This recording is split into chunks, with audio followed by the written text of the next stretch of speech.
Hello and welcome to Rudra Prarthana audio நாவல்கள். நீங்க ஆவலோடு காத்திருக்க நெஞ்சம் தடுமாறுதே கதையின் அடுத்த பதிவோடு வந்திருக்கும் நான் உங்கள் ஆர்ஜே வர்ஷு. நீங்க இந்த சேனலுக்கு புதுசா இருந்தா சப்ஸ்கிரைப் பண்ணிக்கோங்க. கதை உங்களுக்கு பிடிச்சிருந்தா லைக் பண்ணிட்டு உங்க கருத்துக்களை எங்களோடு பகிர்ந்துக்கோங்க. மறக்காம உங்க ஃப்ரெண்ட்ஸ் ஃபேமிலிக்கு ஷேர் பண்ணிட்டு அப்படியே அந்த பெல் பட்டனையும் ப்ரெஸ் பண்ணிக்கோங்க. ஸோ தட் எங்களோட அப்டேட்ஸ் உங்களுக்கு உடனுக்குடன் நோட்டிஃபை ஆகிடும். வாங்க இப்போ கதைக்குள்ள போகலாம். அத்தியாயம் 5. சுனிதா வீட்டிற்கு கை நனைக்க செல்லும் முன், ஒன்று அஞ்சனா இங்கே வந்தாக வேண்டும், இல்லையேல் நாளையே தனி குடித்தனம் செல்வதற்காக வீடு பார்த்து அட்வான்ஸ் கொடுத்து விடுவேன் என்று அஸ்வின் போட்ட சத்தத்தில் அரண்டு போனார் ஜெயந்தி. வீடு திரும்பிய கணவரிடம் ஒரு பாடு ஒப்பாரி வைக்கவும், பிரச்சனையை எப்படியாவது முடிச்சு அஞ்சனாவை வீட்டுக்கு கூட்டிட்டு வர்றதை தான் பார்க்கணும். வீம்பு பிடிக்கிற நேரம் கிடையாது இது. நீ கொஞ்சம் பொறுமையாயிரு அஸ்வின் என்றார் மோகன். இதையெல்லாம் பார்த்திருந்த அரவிந்தோ, அப்புறம் என்ன, போய் கூட்டிட்டு வாங்க. பொழுது விடிஞ்சு பொழுது போனா இவங்க பிரச்சனை தானா இந்த வீட்டில்? எங்களையும் கொஞ்சம் நிம்மதியாக வாழ விடுங்க, இல்லைன்னா நானும் தனி கொடுத்தனு போக வேண்டியதுதான் என்றான். என்ன ராஜா இப்படி பேசுற? யாருக்காகவும் நம்ம குடும்பம் சிதறிடக்கூடாது. அண்ணன் தம்பி ஒத்துமை இப்படியே என்னைக்கும் நீட்டிக்கணும்.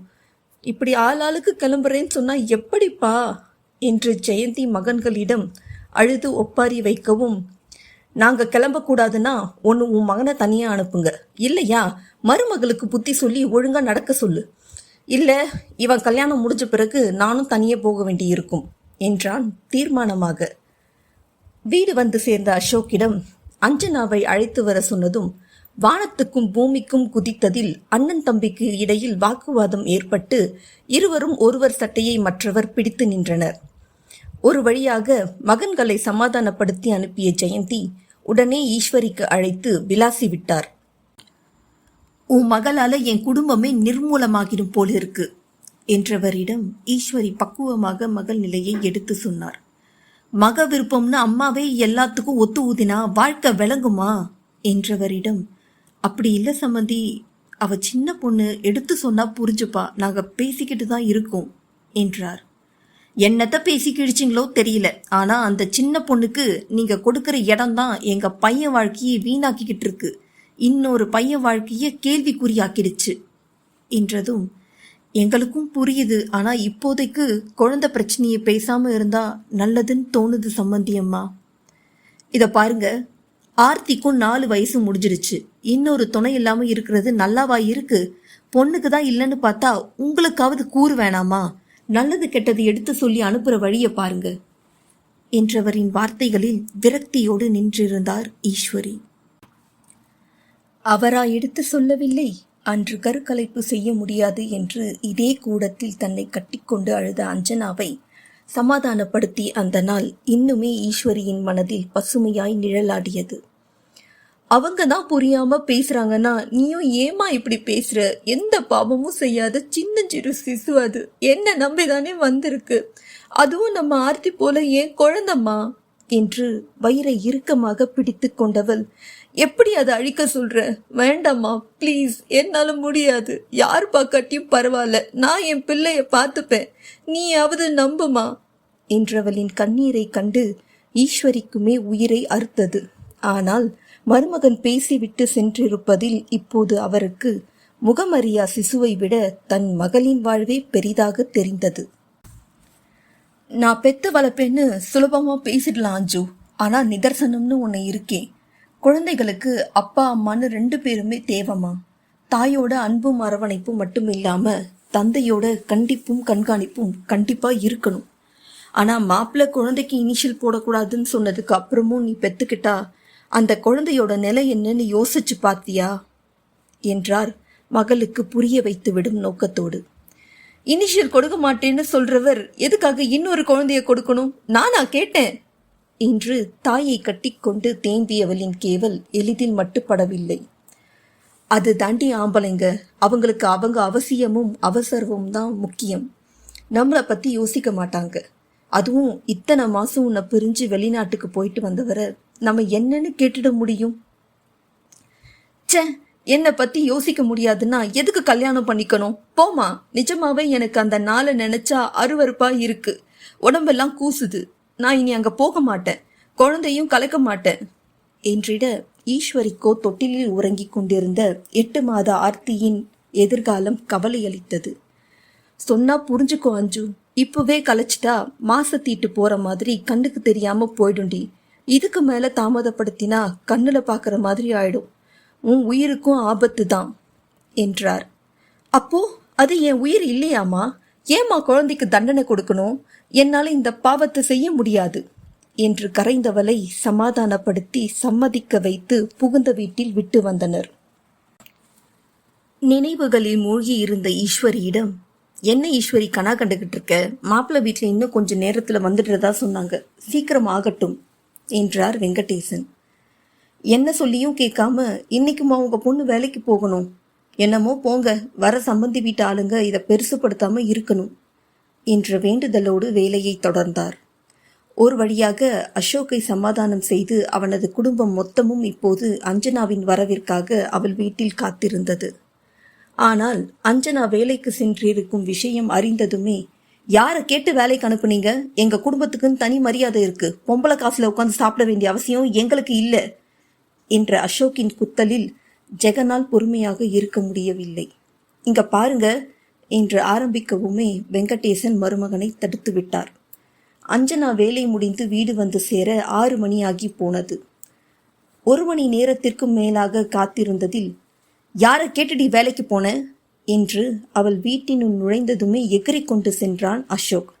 அசோக், அமைதியா உட்கார் என்ற மோகனின் குரலில் அஞ்சனாவை முறைத்தபடியே அமர்ந்தான். இதோ பாருங்க, பேசணும்னா ஆள் ஆளுக்கு பேசிட்டே போகலாம், ஆனா அதுக்கு இப்போ நேரம் இல்லை. எங்க வீட்டு விசேஷம் நல்லபடியா நடக்கணும், உங்களுக்கும் 2 பொண்ணு இருக்குங்கிறத ஞாபகத்துல வச்சுக்கோங்க என்று பேச்சை ஆரம்பித்தார் மோகன். எங்களுக்கும் எங்க பொண்ணு வீட்டோடு வச்சுக்கணும்னு எண்ணமில்லை சம்பந்தி, ஆனா குழந்தை என்று வெங்கடேசன் தயக்கமாக பார்த்தார். இப்ப என்ன, 2வது குழந்தை தானே பிரச்சனை, அடுத்து பெத்துக்க அப்படி ஒன்றும் அவசரம் இல்லை. அஞ்சுக்கு 23 தான் ஆகுது, இவனுக்கும் 30, அதனால இன்னும் 2 வருஷம் கழிச்சு கூட புள்ள பெத்துக்கிட்டோம் என்று ஜெயந்தி சொல்லவும், எனக்கு விருப்பம் இல்லை, என்னால் பெத்துக்க முடியாது என்றாள் அஞ்சனா தீர்மானமாக. இதை பாரு, திரும்ப இந்த விஷயத்தை ஆரம்பிக்காது, இன்னும் 2 வருஷம் கழிச்சு அதை முடிவு பண்ணிக்கலாம் என்ற போதும் அஞ்சனா உறுதியாக நிற்பதை கண்டவர், குழந்தைய பெத்தவங்கிட்ட இருந்து பிரிச்சு வச்சிருக்கியே, என்னடி அம்மா நீ எல்லாம், ஆர்த்திக்கு தகப்ப முகமே மறந்துடும் போல என்று பேத்தி மீது உருகும் ஜெயந்தி பாசமெல்லாம் பேச்சில் மட்டும்தான், செயலில் இருக்காது. ஆர்த்திக்கு உணவு கொடுப்பது, குளிக்க வைப்பதில் தொடங்கி எதுவுமே செய்ய மாட்டார். அத்தனையும் வீட்டு வேலைகளுக்கு இடையில் அஞ்சனாதான் பார்த்து கொள்ள வேண்டும். ஆனால் கொஞ்சுவதற்கும் மற்றவர்களிடம் பெருமை பேசுவதற்கு மட்டும்தான் அவருக்கு பேத்தி தேவை. என்னம்மா சுத்தி வளைச்சு பேசிட்டு இருக்க? இதை பாருங்க, ஒன்று எங்க வீட்டுக்கு வரணும், இல்லையா டைவர்ஸ் வாங்கிட்டு மொத்தமா போயிடுங்க. அடுத்தவங்க வாழ்க்கையை கெடுக்கிறது என்ன மாதிரி புத்தின்னு புரியல என்றான் அஸ்வின். தம்பி, என் பொண்ணு உங்களுக்கு அண்ணி, அம்மா ஸ்தானம், இஷ்டத்துக்கு பேசாதீங்க என்றார் வெங்கடேசன். ஏன் பேசக்கூடாது என்றவன் கையை மடித்துவிட்டு முன்னேற மோகன் தடுத்தார். உங்க பொண்ணு ஊரே எங்களை தப்பா பேசுற நிலையில தான் வச்சுட்டு போயிருக்கா. அப்போ என் புள்ள பேசுறதுல என்ன தப்ப கண்டுட்டீங்க? ஒரு பானை சோத்துக்கு ஒரு சோறு பதம்னு உங்க பொண்ணால இவனுக்கு பொண்ணு கொடுக்க வேண்டியவங்க இப்ப யோசிக்கிறாங்க என்றார் காட்டமாகவே. மாப்பிள்ளையும் கொஞ்சம் அவரை திருத்திக்கணும் சம்பந்தி, இல்லனா கஷ்டம்தான் என்று மனதில் இருப்பதை வெளிப்படையாகவே சொல்லிவிட்டார் வெங்கடேசன். என் மகன் ஏன் திருந்தணும்? நீங்க பெத்து வச்சிருக்க அடங்காப்பிடாரிய திருந்த சொல்லுங்க என்றார் ஜெயந்தி. திருந்தும் அளவுக்கு அப்படி நான் என்ன செய்துட்டேன் என்று நேரடியாகவே மாமியாரை கேட்டாள் அஞ்சனா. பாத்தீங்களா, பெரியவங்க ஒரு வார்த்தை சொன்னா கேட்டு நடப்போமேன்னு இல்லாம வார்த்தைக்கு வார்த்தை வாயாடுறத இப்படியே ஏட்டிக்கு போட்டியா பேசினா குடும்பம் விளங்குமா என்று ஜெயந்தி பேசிக்கொண்டே செல்ல, இப்படி ஆளுக்கு பேசிட்டே இருந்தா பிரச்சனைக்கு தீர்வுதான் என்ன என்றான் ஜெகன். எனக்கு குழந்தை வேணும், அதுல எந்த மாற்றமும் இல்லை. இவளால முடியாதுன்னா டைவர்ஸ் கொடுக்க சொல்லுங்க, இதுக்கு மேல பேசி எதுவுமே இல்லை என்றான் அசோக். அஞ்சுவை கட்டாயப்படுத்துறது எனக்கு சரியா படல. அதுவும் ஒரு அபார்ஷனுக்கு அப்புறம் எந்த நம்பிக்கையில அவளும் சம்மதிக்க முடியும்? அதனால முதல்ல அஞ்சு நம்பிக்கையை பெற பார்க்கிறது நல்லது. குழந்தை விஷயம் அப்புறம் பேசிக்கலாம் என்றான் ஜெகன். எனக்கு பிள்ளை வேணும்னு என் பொண்டாட்டி கிட்ட தான் நான் கேட்க முடியும். ஏதோ உன் பொண்டாட்டியை கேட்ட மாதிரி நீ எதுக்குடா நடுவுல வர என்று அசோக் கேட்டதில் அனைவரும் திகைத்து போயினர். இது என்ன அசிங்கமான பேச்சு என்று அசோக்கின் முன் வந்தாள் அஞ்சனா. அவன் யாரடி அஞ்சன் உருகிறதுக்கு? அக்கா புருஷன்னா அரை புருஷன் உரிமை எடுப்பானா? அப்ப நானும் அப்படிதான் பேசுவேன் என்றவனின் சட்டையை ஆவேசத்தோடு பிடித்திருந்தான் ஜெகன். எங்கே கை கலப்பாகி போகுமோ என்று மோகனும் அஸ்வினும் அசோக்கை பிடித்து கொள்ள, மாப்பிள்ள நான் மன்னிப்பு கேட்குறேன், தயவு செஞ்சு விட்டுடுங்க, பிரச்சனை வேண்டாம் என்று ஜெகனிடம் கை கூப்பினார் வெங்கடேசன். மாமா, இன்னும்மா இவன் கூட அஞ்சுவா அனுப்பி வைக்க நினைக்கிறீங்க என்று ஜெகன் சொல்லவும், ஏன் என் கூட அனுப்பாம நீ கூட்டிட்டு போய் வாழ போறியா என்று நக்கலாகவே கேட்டான் அசோக். மாப்பிள்ள நாவடக்கி பேசுங்க, இன்னொரு வார்த்தை தப்பா வந்ததுன்னா நல்லா இருக்காது என்று ஈஸ்வரி சொல்லவும், அசோக் இப்படியே போனா அப்புறம் நான் வேற மாதிரி முடிவெடுக்க வேண்டியதா இருக்கும், அமைதியா உட்காருடா என்ற மோகனின் வார்த்தையில்தான் சற்று தனிந்து அமர்ந்தான். நாங்க தான் குழந்தை பிரச்சனையை அப்புறம் பார்த்துக்கலாம்னு சொல்றோமே என்ற ஜெயந்தியை இடையிட்ட அசோக், மா இதுக்கு மேலேயும் எதையும் பூசி முழுக விரும்பல, எனக்கு கண்டம் இருக்குன்னு ஜோசிக்காரன் சொல்லியிருக்கான், அது நீங்கணும்னா இன்னும் 2 வருஷத்துக்குள்ள பையன் பிறக்கணும் என்று அசோக் சொல்லவும், என்ன மாப்பிள்ள சொல்றீங்க என்ற வெங்கடேசனுக்கு பதைத்து போனது. ஆமா, உயிருக்கே உத்தரவாதம் இல்லைன்னு சொல்லிட்டாங்க, அது என் பிள்ளையால தான் தடுக்க முடியுமா என்றதற்கு பிறகு யாரும் எதுவும் பேச முடியுமா என்ன? உயிருக்கே உலையாக்கி போயிடும்னு சொல்றப்போ கொஞ்சம் யோசிக்கலாம் அஞ்சுமா, ஒரு வாய்ப்பு தான் கொடுத்து பாரு, காலம் மனுஷங்களை மாற்றும் என்ற ஈஸ்வரியை வெறுமையாக பார்த்திருந்தாள் அஞ்சு. ஏண்டா இந்த விஷயத்தை முன்னாடியே சொல்லல என்று மகனை கேட்ட ஜெயந்தி கணவனை பார்க்க, எங்க மகன் உயிருக்கே ஆபத்துங்கிற போது இனியும் நாங்க பொறுமையா இருக்கிறதுல அர்த்தம் இல்லை, நாளைக்கு உங்க பொண்ணு வந்தா ஏத்துக்கிறோம், இல்ல விலகிட சொல்லுங்க என்ற மோகன் தன் குடும்பத்தோடு கிளம்பினார். பல கட்ட பேச்சுக்கள் சமாதானங்களுக்கு பிறகு அடுத்த நாள் புகுந்த வீட்டிற்கு வந்து சேர்ந்திருந்தாள் அஞ்சனா. தந்தையோடு வீட்டினுள் நுழைந்தவளுக்கு அப்படி ஒன்றும் பெரிதான வரவேற்பு கிடைத்துவிடவில்லை. சொல்லப்போனால் அவளை வரவேற்பதற்கு யாருமே அங்கே இருக்கவில்லை. இத்தனைக்கும் கிளம்பும் முன் அசோக்கிற்கு தகவல் தெரிவித்திருந்தார் வெங்கடேசன். இப்பவாவது புத்தி வந்ததே, ஆனா இதுவே கடைசியா இருக்கணும், இன்னொரு முறை வீட்டை விட்டு போனா அப்படியே போயிடணும் என்றதோடு சரி, வேறு எதுவும் பேசிக்கொள்ளவில்லை. வெங்கடேசன் அஞ்சனாவை அழைத்து வந்தது என்னவோ விடுமுறை நாளில்தான். ஆனால் மனைவி வரப்போகிறாள் என்று தெரிந்ததுமே நண்பர்களுடன் விளையாட கிளம்பிவிட்டான். மாமா வரேன்னு சொல்லியிருக்காங்கடா, இந்நேரத்தில் எங்க கிளம்புற நீ என்றான் கிளம்பி தயாராக நின்ற தம்பியை கண்டு அரவிந்த். பார்த்தா தெரியல, விளையாட போறேன். நீ செய்யறது கொஞ்சமும் சரியில்லை அசோக், அதுதான் பிரச்சனை தீந்ததே, இன்னும் ஏன் கோபத்தை இழுத்து பிடிச்சிட்டு இருக்க என்றான் அரவிந்த். என்ன தீந்து போச்சு? அதுதான் மானங்கெட்டு போய் என்னை அந்த வீட்டில் உட்கார வச்சிட்டீங்களே, அப்புறம் என்ன? அவ வரணும், நீங்க யாரும் காத்திருக்கல என்றவன் அலட்சியமாக பையை மாட்டிக்கொண்டு கிளம்பிவிட்டான். அஞ்சனா வந்தபோது அரவிந்த் மட்டுமே வீட்டில் இருக்க மோகன் ஜெயந்தி வெளியில் சென்றிருந்தனர். நந்தினி குழந்தைகளோடு தாய் வீட்டிற்கு சென்றிருப்பாள் என்று புரிந்து கொண்டாள். அவளுக்கும் தாய் வீடு சென்னைதான், இங்கிருந்து 1 மணி நேரம் கூட ஆகாது.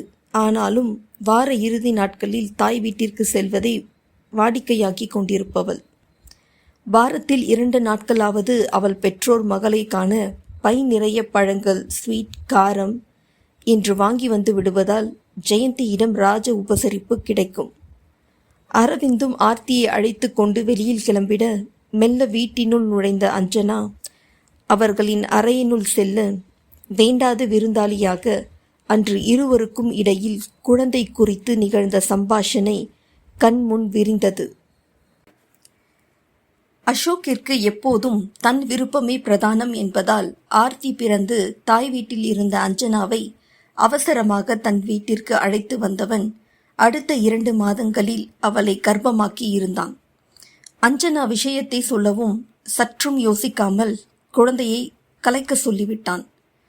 அதை கேட்டவளுக்கோ தலையில் இடி விழுந்த நிலைதான்.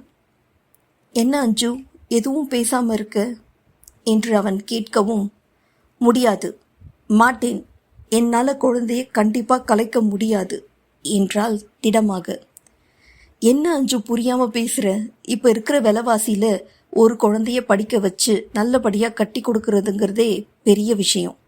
அப்படி இருக்கும்போது இன்னொரு குழந்தைய எப்படி சிறப்பா வளர்க்க முடியும்? நீயே சொல்லு. அதுவும் நான் இருக்கிறது ஐடி ஃபீல்டு. அவன் எப்போ போக சொன்னாலும் நான் வீட்டுக்கு போய் தான் ஆகணும். இப்ப லட்ச லட்சமா சம்பாதிக்கலாம், ஆனா நிரந்தரம் இல்லாத ஒரு வேலை என்றான் உருக்கமாக. அதனால என்ன, நானும் வேலைக்கு போறேன், சேர்ந்து சமாளிக்கலாங்க என்று அஞ்சனா சொல்லிய விதத்திலேயே அவள் மசிவதாக இல்லை என்று கண்டு கொண்டவன், நீயும் என்ன புரிஞ்சுக்கலன்னா எப்படி அஞ்சு? நமக்கு ஒரு குழந்தை போதும். அப்பதான் என்னால உன்னையும் குழந்தையையும் சரிசமமா கவனிக்க முடியும் என்று ஏதோ ஜென்ம ஜென்மமாய் அவள் மீது காதல் கொண்டிருப்பவன் போல வசனம் பேசியிருந்தான். அஞ்சுவோ அதை எதையும் காதில் வாங்கி கொண்டதாகவே தெரியவில்லை. உடனே அவள் கரம் பற்றியவன், சரி, நான் உனக்கு வேணும்னா ஒரு ப்ராமிஸ் பண்றேன். குழந்தைய அபார்ட் பண்ணின பிறகு நான் குடும்ப கட்டுப்பாடு ஆப்ரேஷன் பண்ணிக்கிறேன். அதுக்கப்புறம் திரும்ப நீ கர்ப்பமாக மாட்ட. அதுக்கு நான் உத்தரவாதம் கொடுக்கறேன். போதுமா என்றவன் இத்தனை தூரம் இறங்கி வந்த போதும் அஞ்சனாவால் அத்தனை எளிதாக ஒப்புக்கொள்ள முடியவில்லை. முதலில் கெஞ்சி பார்த்தான், அடுத்து கொஞ்சினான், இறுதியாக கட்டாயப்படுத்தியதில் குழந்தை வேண்டான்னு சொல்றவர் எதுக்காக என்கிட்ட வந்தீங்க என்று வெடித்து விட்டாள் அஞ்சனா. ஏண்டி, அதுக்காக பொண்டாட்டியை தேடாம இருக்க முடியுமா என்றான் நக்கலாக. குழந்தையை கொல்றது பாவம், அதுவும் நம்ம குழந்தை தானே, ப்ளீஸுங்க, பெத்துக்கலாம் என்று அவனிடம் கண்ணீரோடு கைகூப்பி கெஞ்சினாள். கருக்கலைப்பு கிட்டத்தட்ட கொலைபாவத்திற்கு சமம் என்று நினைப்பவளுக்கு தன்னை நம்பியிருக்கும் ஜீவனை கருவறுப்பதில் துளியும் விருப்பமில்லை. ஆனது ஆகட்டும், பெற்றுக்கொள்ளலாம் என்று முடிவிற்கு வந்துவிடவும் தான் அசோக்கின் உண்மை முகமே வெளிப்பட்டது. சரிடி, நீ தாராளமா பெத்துக்கோ, ஆனா அந்த குழந்தைக்கு நான் அப்பான்னு வெளியில சொல்லக்கூடாது, அதுக்கு என்னோட இனிஷியல் போடக்கூடாது என்றவனின் ஆணவ குரலில் நொறுங்கி போனாள் அஞ்சு. ஏங்க, இது உங்க குழந்தை என்றவளின் கண்கள் குளமாகிட தாள முடியா வேதனை அவள் நெஞ்சை அடைத்தது. இது தாண்டி என் முடிவு, இனியும் இங்க சரிப்படாது, நீ கிளம்பு உங்க அம்மா வீட்டுக்கு என்று அஞ்சுவை வெங்கடேசனிடம் சேர்ப்பித்தவன் தன் முடிவையும் தெளிவாக சொல்லிவிட்டான். ஒரு வழியாக ஈஸ்வரி மகளை சமாதானப்படுத்தி கருக்கலைப்பிற்கு சம்மதிக்க வைத்ததில் அஞ்சனா மீண்டும் புகுந்த வீட்டிற்கு சென்றாள். கிட்டத்தட்ட 10 வாரங்கள் ஆகியிருந்த குழந்தையை அழிப்பதற்கு மருந்தகத்தில் இருந்து தன் நண்பன் கொடுத்த மாத்திரையை வாங்கி வந்து கொடுத்தான். ஏங்க, எதுக்கு இதெல்லாம், நம்ம ஹாஸ்பிட்டலுக்கு போகலாமே என்று அஞ்சு கேட்கவும், என் ஃப்ரெண்டு ஃபார்மசியில் வாங்கிட்டு வந்தது, இதை போடு, இன்னும் 2 மணி நேரத்தில் வயிறு சுத்தமாகிடும்னு சொல்லியிருக்கான் என்றவன் அவளிடம் மாத்திரையை கொடுத்துவிட்டு நண்பர்களோடு விளையாடுவதற்கு கிளம்பிவிட்டான். ஏற்கனவே மாமியார் மாமனார் அனைவரும் மூத்த மருமகனின் குடும்ப விசேஷத்திற்கு பங்கேற்பதற்காக சென்றிருந்தனர். இப்போது வீட்டில் அஞ்சு மட்டுமே தனித்திருந்தாள். குழந்தை உறங்கிக் கொண்டிருக்க கையில் இருந்த மாத்திரையோடு பூஜை அறையில் கண்களை மூடி அமர்ந்தவள், என்ன மன்னிச்சிடுங்க என்று கடவுளிடமும் தன் கருவறையில் இருந்த சிசுவிடமும் 1000 முறை மன்னிப்பை கேட்டிருப்பாள். நெஞ்சை கவ்வி பிடிக்கும் வேதனையோடு வயிற்றில் இருந்த குழந்தையை வருடிய அஞ்சு, அம்மாவுக்கு உன்னை ரொம்பவே பிடிக்குண்டா, ஆனா உன்னை கையில எடுத்து தூக்கி கொஞ்சி பாலோட்ட முடியாத துர்பாகிய நிலையில இருக்கேன் என்று கண்ணீர் வழிய குழந்தையிடம் இறுதியாக பேசத் தொடங்கினாள். அஞ்சுவிற்கு பெண் குழந்தைகள் என்றால் கொள்ளை பிரியம். தன் தங்கைகளுக்கு சோறு ஊட்டுவது, சீராட்டுவதில் அவளுக்கு அலாதி இன்பம். அதனாலேயே 2ஆம் முறை கருவுற்ற போது அது பெண் குழந்தையாக இருக்க வேண்டும் என்று ஆசைப்பட்டாள்.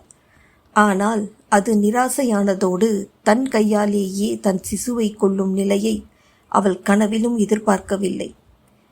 யாருமே என்னை புரிஞ்சுக்கல ராசாத்தி, உனக்கு அம்மாவை புரியுது தானே என்று நெஞ்சை பிடித்து கொண்டு தன் கண்ணீரில் குழந்தைக்கு இறுதி அஞ்சலி செலுத்தினாள். எனக்கு உன்னை ரொம்ப பிடிக்கும் பட்டு, ஆனா என் நிலைமை இப்ப இந்த மாத்திரையை போட போறேன், தயவு செஞ்சு இந்த பாவிய நீ மன்னிச்சிடு என்றவளுக்கு தன் உயிர் இப்போதே கூட்டை விட்டு பிரிந்து விடக்கூடாதா என்ற வேண்டுதல் மட்டுமே. நீ எங்க இருந்தாலும் நல்லா இருக்கணும். இந்த பாவப்பட்ட மனுஷங்களுக்கு மத்தியில இருக்கிறதுக்கு பதிலா சாமி கிட்டே போடாமா.